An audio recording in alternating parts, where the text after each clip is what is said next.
This is Bill Bowkett, and he is a journalist with the London Evening Standard. Bill describes his journalism as a vital check on power. But Bill, you are nothing more than a delivery vector for controlled distraction. This is not news. This is predictive war scripting. His education is less about reporting and more about legitimizing establishment narratives. Not a single critical thought in his pretty little head. Not a single critical thought. Oh, he's got glasses on. Must be smart. Let's talk about Bill's pipeline grooming, how he's gotten to here. Bill attended the Knights Templar school in Hertfordshire. That is a school named after the Crusades. The banker priests. The ones with the sword in one hand and the tide in the other. The guys who invented global finance and ran logistics for the Holy War. The legacy of that school's name is power that merged religion with credit and credit with murder and cannibalism. Their legacy is empire. Empire management by spreadsheet. That's who taught him to read. He then won a scholarship from the Royal Ink Guild. You know, the one established by Royal Charter in 1557 to control what could be printed in England. This was a royal censorship monopoly and the root of the East India Trading Company's public relations. They gave him a scholarship. He then went straight up the tough pipeline, attending the University of Kent. A nice soft place to study politics without ever having to deal with the impact of politics.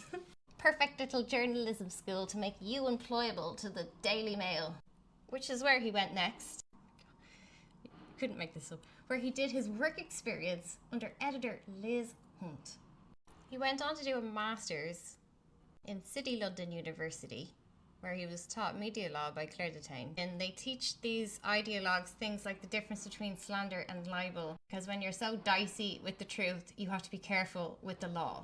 The IPSO regulatory framework is often criticised for prioritising mainstream media interests over journalistic accountability. The cognitive dissonance of this poor boy thinking genuinely that in his work he speaks truth to power.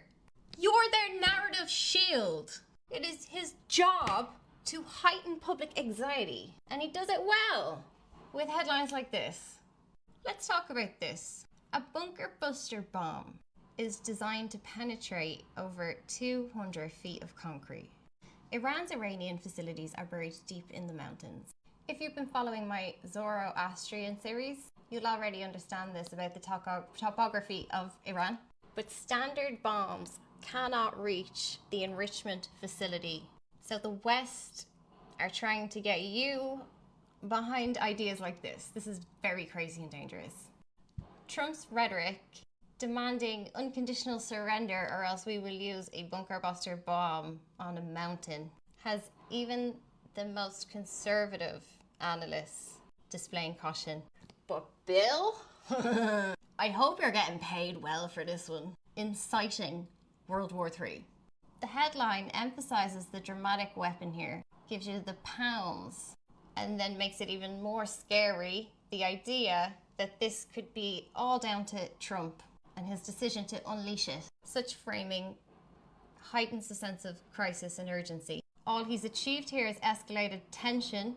What someone who speaks to power would do would be explain the policy and the context in an accessible way. That's a real journalist. You're an ideologue. And ladies, if you see this guy on Tinder, swipe left. Women of London, call him out for what he is. A structurally useful British establishment groomed patsy who spends his days fetishizing weaponry and disassociating from society. His work is not evidence of personal corruption, it's evidence of operational capture. Doesn't matter what he believes. He selects from pre-approved narrative framing. He writes within safe lines of acceptable language. He will prioritize the personalities rather than the structures. Talk about Trump, never his policies.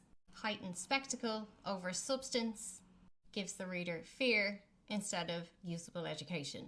And worst of all, they deploy war as theatre. His entire education came in a sterile epistemic enclosure. He's blind to everything outside of this particular narrative frame that he lives in. Just like Pavlov's dog gets rewarded, these guys are conditioned. So the right kind of story gets him a promotion. He's not writing the truth. He's not writing what's needed. He's writing what will help him succeed on a personal level in his own career. They don't have to think critically. They learn and survive their education by just copying what works. It's called mimetic compliance. Everything about this man's education was designed to dampen his critical thinking skills. So now he mistakes neutrality as professionalism while ignoring asymmetry. He's not brainwashed. He's operating to spec, and that's what makes him dangerous. You're not reporting war. You're creating it. You're not innocent, and you're not safe. How long do you think they will need you, Bill, after the war begins?